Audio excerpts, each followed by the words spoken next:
Welcome back to our channel மாணக்கராசிரியர். இன்றைக்கி இந்த வீடியோவில் காலாண்டு பொதுத் தேர்வு செப்டம்பர் 2025 12th ஸ்டாண்டர்ட் அக்கௌண்டன்சிக்கான ஒரு தமிழ் மீடியம் கொஷின் பேப்பர் தான் பார்க்க போகிறோம். Quarterly examination.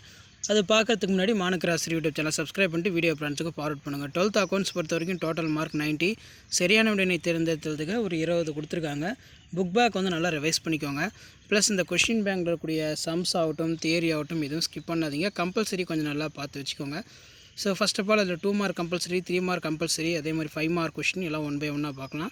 மறக்காது இந்த வீடியோ ஃப்ரெண்ட்ஸுக்கு ஷேர் பண்ணுங்கள். தமிழ் மீடியம் அக்கௌண்ட்ஸ்னு சொல்லி நம்ம சேனலில் தான் நிறைய வீடியோ அப்டேட் பண்ணிகிட்ருக்கோம்.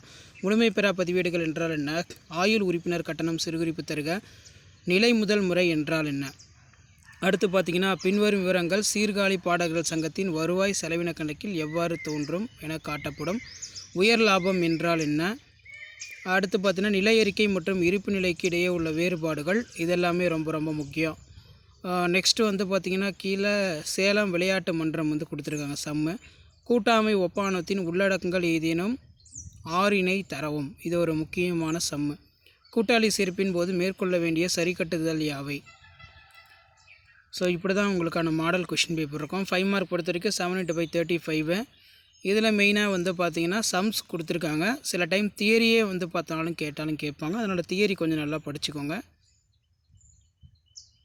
ஸோ வீடியோ யூஸ்ஃபுல்லாக இருந்தால் ஃப்ரெண்டுக்கு ஷேர் பண்ணிக்கோங்க. மாணக்கராசிரியர் யூடியூப் சேனல் சப்ஸ்கிரைப் பண்ணிக்கோங்க. தமிழ் மீடியம் கொஷின் பேப்பர் அடுத்தடுத்து 12th அக்கௌண்ட்ஸ் உங்களுக்கு அப்டேட் ஆகிட்டே இருக்கும்.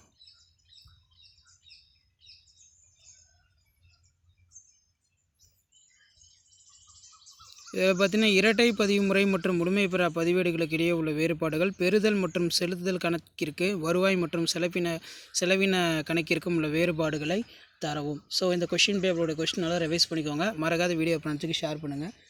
மாணக்கராசிரியர் சேனலை சப்ஸ்கிரைப் பண்ணுங்கள். கீழே இருக்கிற பெல் ஐகானை ப்ரெஸ் பண்ணி ஆன் வச்சுக்கோங்க. தேங்க்யூ.